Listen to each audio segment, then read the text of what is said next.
I was in shock when I went into somebody's van the other day and I saw how they lived. It's not at all like how I live. If you're new to my channel, my name is Pam, and I do live in a van chaotically.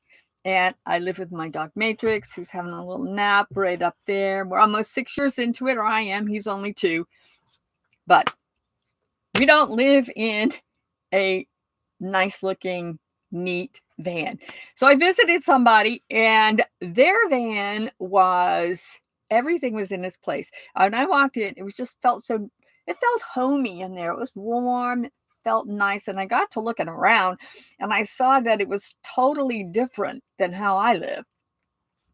There was a rug by the door and shoes neatly lined up, clean shoes, I should say. On the counter, there were very few things, like not chaotic things, but there were dirty dishes, just a plate and a fork and a glass that had been already washed out, but were sitting there with a neatly folded dish towel in the plate. They wanted to get something out of the cabinet over here to show it to me, opened up the door, and there were all these vitamins in there in a line, in a row, and I'm sure they were probably alphabetical at that. And then there were some food items in there, also very neat. You don't want to see the inside of my cabinet. There was not a wrinkle on the bed.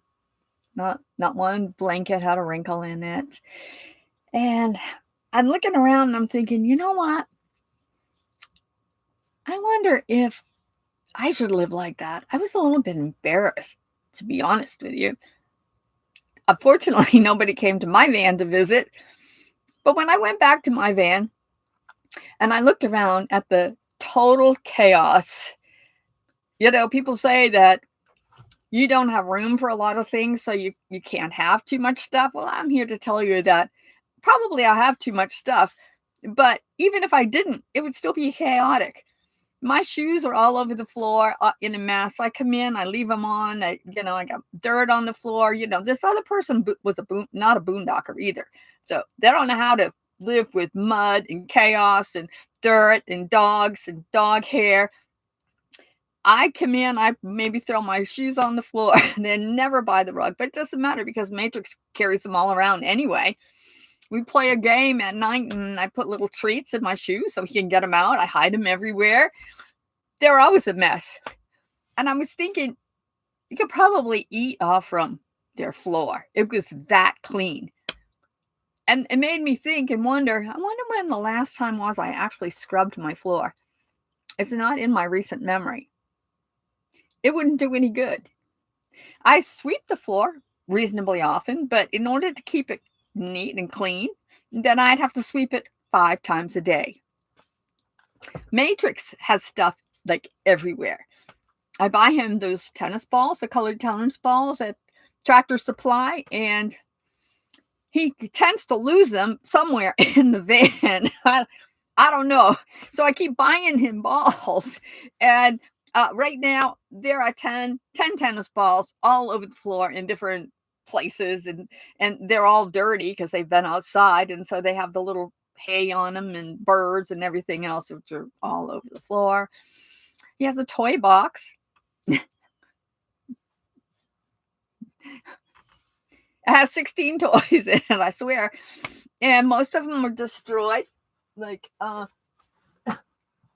his duck is destroyed. But it doesn't matter. And these things are all, I'm finding these things all over the floor all the time. All over the floor. And I realized too that even if I didn't have a dog, I would still live in chaos. Because to me, it's more appropriate for my life to go for a hike than it is to scrub my floor. It reminds me of some people that I know, that a husband and wife, and they worked full-time jobs. And maybe they enjoyed this, but for me, it was kind of like, really? They every Saturday, they spent the entire day cleaning their house from top to bottom. I don't know. Maybe, like I say, maybe they enjoyed it, but it isn't anything that I want to do. I embrace the chaos.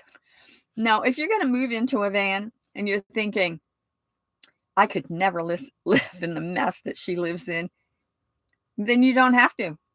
You can live like this other person and have everything neat and tidy and in its place.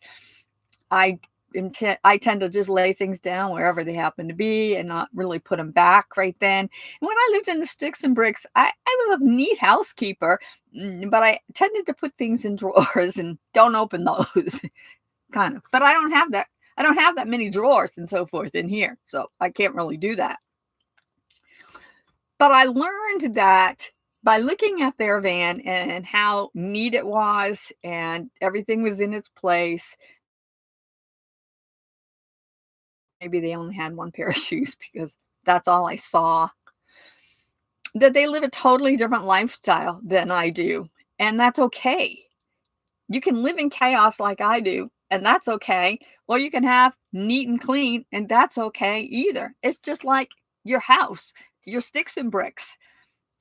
Van life gives you the same opportunity. I would much rather have a dog everywhere. I mean, dog hair has its own home everywhere, all over the floor. And he's not a great big shedder either, but there's dog hair everywhere. So, in conclusion, I just want to say if you are ready to move into a van or you're thinking about it, it's not about all the stuff you have, it's about your lifestyle and how you want to live it.